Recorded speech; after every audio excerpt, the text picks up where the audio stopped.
નમસ્તે વિદ્યાર્થી મિત્રો, નવસ્કૂલ ગ્રુપની ઓનલાઈન એજ્યુકેશનમાં હું આપ સર્વનું હાર્દિક સ્વાગત કરું છું. આજે આપણે ધોરણ 7 આપણો વિષય છે ગણિત. એમાં આજે આપણો જે ચેપ્ટર નંબર 6 છે ત્રિકોણ અને તેની એકરૂપતા એના વિશે આપણે વાત કરવાની છે. આની પહેલાનો જે લેક્ચર હતો એમાં આપણો આ ચેપ્ટર જે છે એની આપણે શરૂઆત કરી હતી. એમાં આપણે 6.1 ના દાખલા જોયા હતા. આજે આપણે 6.2 નો છે પહેલો દાખલો છે એ જોવાનો છે. એમાં 3 દાખલા મેં કર્યા છે અને બીજા જે 3 છે એ તમારે ઘરે જાતે કરવાના રહેશે. આમાં તમારે શું કરવાનું છે તો કે જો સૂત્ર તમને કીધું છે સૂત્રના કે નીચેની આકૃતિમાં બહિષ્કોણનું x નું માપ શોધો. બહિષ્કોણ એટલે કે ખબર છે કે આપણને બહારનો જે ખૂણો હોય એને આપણે શું કહી શકીએ તો કે બહિષ્કોણ કહી શકીએ છીએ. આકૃતિમાં બે ખૂણાનું માપ આપેલું હોય ને ત્રીજા ખૂણાનું માપ તમારે શું કરવાનું છે મેળવવાનું છે. તો આપણે મેળવીએ બંને બહિષ્કોણના જે અંદરનો ખૂણો હોય એને શું કહેવામાં આવે અંતઃકોણ કહેવાય અને બહારનો જે ખૂણો છે એને આપણે શું કહી શકીએ તો કે બહિષ્કોણ કહી શકીએ. બંને બહિષ્કોણના અંતઃકોણનું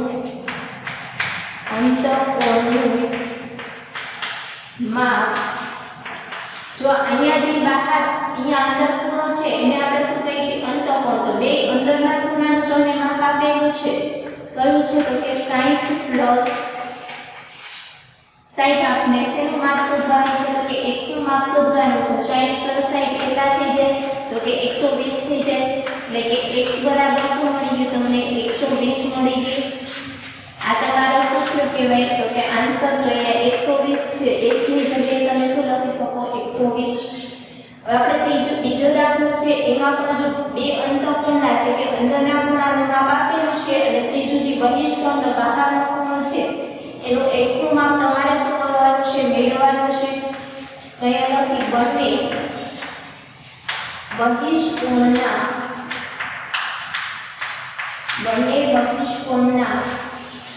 અંતઃકોણનું માપ કેટલું છે 50 અને 50 છે. બીજું પણ માપ અહીંયા 60 હશે તો 60 ને 50 કેટલા થાય તો કે 110 થશે. તો આ તમારું જે x નું માપ છે એ તમને કેટલું મળશે તો કે 110 મળશે. અહીંયા 50 જ છે એટલે અહીંયા 50 કરવાના છે એટલે 50 ને 50 શું થાય તો કે 100. તો તમારું આ જે માપ મળ્યું છે x નું કેટલું થાય 100. જો આ બહારના ખૂણાનું 50 હશે તો અંદરના ખૂણાનું એટલે કે જો બહારનો ખૂણો 50 તો અને અંદરનો ખૂણો કેટલો 50 નો બે થઈને બહાર કેટલું થઈ જાય તો કે 100 તમારું માપ જે છે એ થઈ જાય. હવે ત્રીજો દાખલો આપણો છે એ જોઈએ. બંને બહિષ્કોણના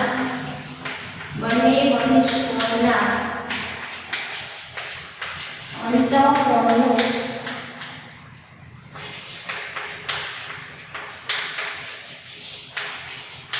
માપો.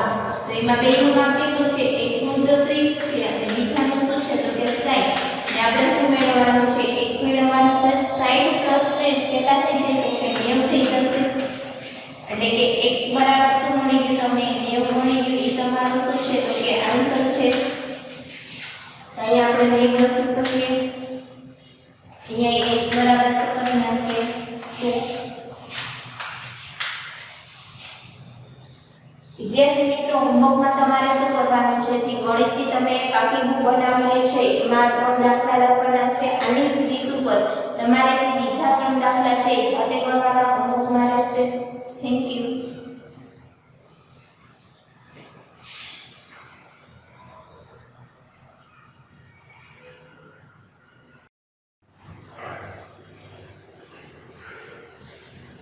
નમસ્તે વિદ્યાર્થી મિત્રો, નવસ્કૂલ ગ્રુપની ઓનલાઈન એજ્યુકેશનમાં હું આપ સર્વનું હાર્દિક સ્વાગત કરું છું. આજે આપણે ધોરણ 7 આપણો વિષય છે ગણિત. એમાં આપણે અને પહેલાનો જે લેક્ચર હતો એમાં આપણે 6.2 નો પહેલો દાખલો જોયો હતો. આજે આપણે શું જોવાનું છે તો કે 6.2 છે એનો બીજો દાખલો જોવાનો છે. એમાં 3 દાખલા બોર્ડ ઉપર મેં કરાવ્યા છે, બીજા તમારે ઘરે જે બીજા 3 છે એ જાતે કરવાના છે, જે ગણિતની પાકી બુક છે એની અંદર. જો આની પહેલાનો લેક્ચર હતો એમાં આપણે શું કર્યું હતું કે બહિષ્કોણનું માપ શોધેલું હતું, એટલે કે 6.2 નો જે પહેલો દાખલો હતો એમાં આપણે શું કરતા હતા કે બહિષ્કોણ બહારનો જે ખૂણો હતો એનું માપ મેળવતા. અહીંયા તમારે શું કરવાનું છે કે અંદરનો જે અજ્ઞાત ખૂણો છે x એનું તમારે શું કરવાનું છે માપ મેળવવાનું છે. આપણે જે પદ્ધતિથી આગળ દાખલો કર્યો તો 6.2 નો પહેલો દાખલો એ જ મુજબ કરવાનો છે, પણ થોડી ઘણી નીચે તમારે જે સાદો પાપો છે એમાં તમારે શું કરવાનું છે ચેન્જ કરવાનું છે. તમારે સૂચના શું છે તો કે નીચેની આકૃતિમાં અંદરના અજ્ઞાત ખૂણો x છે એનું માપ શોધવાનું છે. બંને બહિષ્કોણના અંતઃકોણનું માપ જો બહારનો ખૂણો છે એટલે કે 120 એના આપેલા છે, આ અંદરનો ખૂણો છે એનું એકનું માપ 60 આપેલું છે, બીજું આપણે મેળવવાનું છે. તો હવે જો આ 60 છે અહીંયા પ્લસ છે, ઓલી બાજુ થઈ તો કેવા થઈ જાય માઈનસ થઈ જશે. હવે 120 માંથી 60 બાદ કરો તો કેટલા વધશે તો કે 60 વધશે, એટલે કે x બરાબર 60 તમને મળી ગયા. ઈ તમારો શું છે તો કે પહેલા દાખલાનો જવાબ તો અહીંયા x છે એની જગ્યાએ તમે શું લખી શકશો તો કે 60 તમે લખી શકો. હવે તમારી અંદરનો જે અજ્ઞાત ખૂણો x હતો એની તમને મળી ગયું માપ.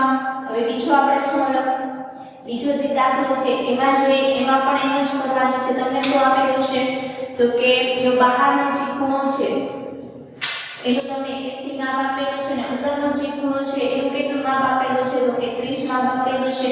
તો તમે એમાં લખી શકો કે બંને બહિષ્કોણના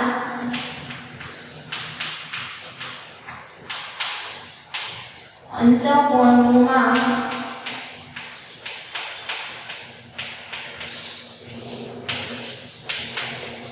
જો તમને બહારનું જે માપ છે એ કેટલું આપેલું છે તો કે 80 આપેલું છે, અંદરનું કેટલું એક ખૂણાનું માપ 30 અને બીજો ખૂણો જે x છે એનું તમારે શું કરવાનું છે મેળવવાનું છે. આ 30 છે, આ બાજુ પ્લસ છે, ઓલી બાજુ છે બરાબર ને તો શું થઈ જશે માઈનસ થઈ જશે. 80 માંથી 30 છે તો કેટલા વધે તો કે 50 વધશે, એટલે કે x બરાબર શું આવી ગયા 50 આવી ગયા. હવે x ની જગ્યાએ આપણે કેટલા લખી શકીએ અહીંયા 50 લખી શકીએ. એના પછીનો દાખલો જોઈએ. જો બહારનો ખૂણો છે એનું એકનું માપ શું આપેલું તમને 75 અને અંદરના ખૂણાનું માપ શું આપેલું છે 35 આપેલું. તમારે મેળવવાનું શું છે તો કે x મેળવવાનું છે. લખી શકીએ અહીંયા બંને બહિષ્કોણના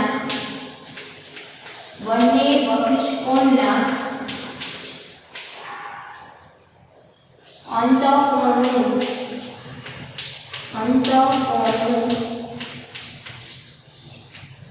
માપ.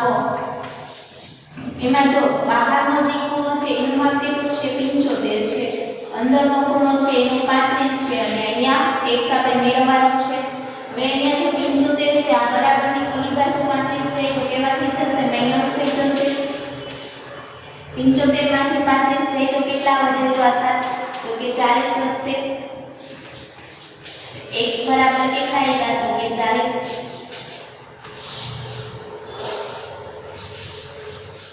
તો x ની જગ્યાએ તમે શું લખી શકશો 40 લખી શકો. વિદ્યાર્થી મિત્રો તમારે હોમવર્કમાં શું કરવાનું છે આ ત્રણેય દાખલા છે એ તમારી જે ગણિતની પાકી બુક છે એની અંદર લખવાના છે. બીજા જે આના 3 દાખલા છે એ તમારે શું કરવાનું છે આપણે ઘરે ગણવાના રહેશે. Thank you.